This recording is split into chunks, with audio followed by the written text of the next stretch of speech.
হরে কৃষ্ণ ভক্তগণ প্রণাম সবাইকে। সবাই কেমন আছেন? তো এখন আমরা আমাদের কৃষ্ণ বলরাম মন্দিরে ডেভুটি কিচেনে আছি। তো আজকে 16ই মার্চ 2025। তো আমরা খুবই আনন্দিত, খুব খুব ভালো লাগছে যে আজকে আমাদের এখানে শ্রীধাম বৃন্দাবনে কদম্বকানন্দ স্বামী মহারাজ, যিনি শিল প্রভুপাদের শিষ্যদের মধ্যে অন্যতম, ওনার আজকে তিরুভাব তিথি মহোৎসব। তো সেই জন্য এখানে অনেক সুন্দর প্রসাদের তো সেই জন্য ইসকন বৃন্দাবনের পক্ষ থেকে এই যে দেখছেন এত সুন্দর প্রসাদের ব্যবস্থা, অনেকগুলো আইটেম বানানো হয়েছে এখানে।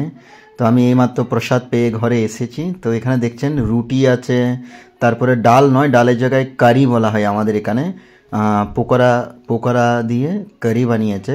তারপরে পুরি বানানো হয়েছে, সবুজ কালারের পুরি। তারপরে এই যে দেখছেন ডোরার মধ্যে এগুলো এগুলো হচ্ছে এটা নামটা আমার মনে আসছে না, যাই হোক এই দেখছেন পুরি। তারপরে পনির সবজি বানিয়েছে, মিক্স সবজি বানিয়েছে, তারপরে রসগোল্লা দিয়েছে, তারপরে আরও কত কিছু যেন দিয়েছে যেগুলো আমার মনে আসছে না, যাই হোক যতটুকু আমি বলে দিলাম। তো আপনাদের কেমন লাগছে ভিডিওটি অবশ্যই জানাবেন। এটি হচ্ছে আমাদের নতুন কিচেন, নতুন বলতে হয়ে গেছে বছর খানিকের কাছাকাছি। আগে আমাদের কিচেন ছিল কৃষ্ণ বলরাম মন্দির প্রাঙ্গণের মধ্যে, যেহেতু ওখানে একটি বড় প্রজেক্ট বানানো হচ্ছে, যার জন্য এখানে গৌশালায় জায়গাটি শুধু শুধু পড়ে আছে, তাই এখানেই কিচেন স্থানান্তর করা হয়েছে। তো এখানে দেখছেন রুটিও বানানো হচ্ছে ভক্তদের জন্য মেশিনের সাহায্যে। এর আগে আজকে থেকে প্রায় 5-6 বছর পূর্বে, সম্ভবত 5-6 বছর পূর্বে আমরা এই কিচেনে হাতে রুটি বেলতাম। অনেক কষ্ট হতো, প্রচুর গরমের দিনে প্রচুর ঘাম ঝরতো, প্রচুর কষ্ট হতো। আমাদের গোপাল প্রভু সবার সিনিয়র, এখানে প্রচুর বকা খেতাম প্রভুর, যে রুটি ঠিক করে বেলা হচ্ছে না, গোল হচ্ছে না, আর একদিকে পাতলা একদিকে মোটা, কত বকা খেতে হতো। কিন্তু আজকে অনেক সুন্দর রুটি বেলতে পারি, কিন্তু আমি আর কিচেনে রুটি বেলি না, হয় ঘরে নয় কোনো সময় কোনো প্রোগ্রামে গেলে এরকম।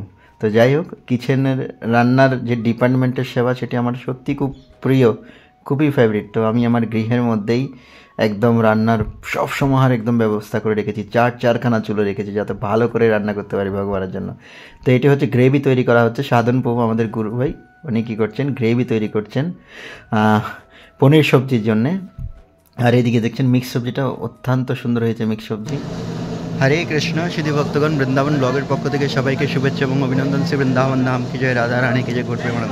তো বর্তমানে এখন নিয়মিত আমি ব্লগ বানাচ্ছি না, বিভিন্ন ব্যস্ততার ফলে পারছি না, আর এখন শরীরটাও খারাপ, হোলির মধ্যে ঠান্ডা লেগে গেছে। তো যাই হোক, আজকে এখন আমরা এখানে আছি বৃন্দাবন ধামে ইসকন বৃন্দাবনের ডেপুটি কিচেনে, কৃষ্ণ বলরাম হলে। তো এখানেই মহারাজের সমাধি আছে, আমাদের কদম্বকানন্দ স্বামী মহারাজ, ওনার আজকে তিরোভাব তিথি। তো আজকে ভীষণ বড় একটি ফিস্ট, আপনারা এই প্রসাদের ব্লগটি দর্শন করছেন। গৃহে বসেই আপনারা মানসিকভাবে যারা এখানে আসতে পারেননি, তারা ওখানে বসেই কৃপা লাভ করুন এবং চ্যানেলটি সাবস্ক্রাইব করে যুক্ত হয়ে যাবেন, এবং ফেসবুক পেজ থেকে হলে লাইক কমেন্ট শেয়ার করে আপনাদের মতামত অবশ্যই জানাবেন। আমি কিছুক্ষণ পরে মহারাজের সমাধিস্থলেও যাবো, আপনাদের দর্শন করাবো। এখন একটু কিচেনে আছি, কিচেনে একটু সেবায় একটু সহযোগিতা করছি। এরপরে প্রসাদ হয়ে গেলে তারপরে গোকুল মহাবনের উদ্দেশ্যে বেরোবো। হরি বল। তো ভক্তগণ দেখছেন প্রসাদ সবগুলো এখানে লাইন বাই লাইন বসানো হয়ে গেছে। একদিক দিয়ে মাতাজিরা প্রসাদের জন্য আসবে, আরেক দিক দিয়ে প্রভুরা। তারপরে পিছের অংশটাতে ব্রহ্মচারীরা এন্ট্রি করবে প্রভুপাদের শিষ্যদের সাথে। এদিক দিয়ে জেনারেল যারা ভক্ত বাইরে থেকে অনাবাসিক এবং আবাসিক যারাই আসবেন, সবাই এই দিক দিয়ে প্রবেশ দ্বার দিয়ে প্রবেশ করবে। দেখছেন অনেক লাইন পড়ে গেছে বাইরে, আমি ভিতরে আছি হলের। তো এই হলটা সত্যি অনেক সুন্দর হয়েছে। আমাদের এই হলটি আগে প্রসাদ পাওয়ার জন্য আমাদের কিচেনে অনেক কষ্ট হয়ে যেত, কেননা গরমের দিনে প্রচুর গরম পড়ে বৃন্দাবনে। কিন্তু এখন আমাদের এখানে গোকুলানন্দ মহারাজ আসার পর থেকে আমাদের মন্দিরের অনেক উন্নতি হয়েছে। উনি আগে দিল্লিতে ছিলেন, এখন মহারাজ এখানে দেখাশোনা করছেন, খুব সুন্দর। তো এই দিক দিয়ে আমাদের ব্রহ্মচারী এবং প্রভুপাদের যারা শিষ্যবৃন্দ, ওনাদের জন্য প্রসাদের ব্যবস্থা করা হয়েছে কিচেনের মাঝখানের এরিয়াটাতে। আর এই এরিয়াটার মধ্যে যারা ভক্ত সবার জন্য, তো ভক্তরা এখানে প্রবেশ করে নিতে দেখছেন। এরপর আমি প্রসাদ পাওয়ার পর এখন চলে এসেছি মহারাজের সমাধি স্থলে। এখানে শুধুমাত্র কদম্বকানন্দ স্বামী মহারাজেরই সমাধি নয়, এখানে আরও অন্যান্য মহারাজদের সমাধি আছে, এবং প্রভুপাদের শিষ্যদের যারা সন্ন্যাস দীক্ষা নেয়নি, বা যমুনা মাতাজি, যিনি আমাদের এই যে গোবিন্দা মাদি পুরুষম তমহম্বজ আমি গিয়েছিলেন, আমরা যেই ভজনটি প্রতিদিন দর্শনার্থীর সময় শ্রবণ করি, গাই। কিন্তু এটা তো ব্রহ্মা লিখেছিলেন, ব্রহ্মা সংহিতা। কিন্তু আমরা যেই রেকর্ডটি প্রতিদিন নিয়মিত সকালে শ্রবণ করি ভগবানের সামনে, সেটি যমুনা মাতাজি গেয়েছিলেন। তো এখানে ওনারও সমাধি আছে, অইন্দ্র প্রভুরও সমাধি আছে, ভক্তিচারু স্বামী মহারাজের পুষ্প সমাধি আছে। তারপরে গুণগ্রাহী মহারাজ, ইনিও প্রভুপাদের একজন শিষ্য, অইন্দ্র প্রভুরও আছে। তারপরে যমুনা মাতাজির আরও অনেকগুলো ভক্তের আছে।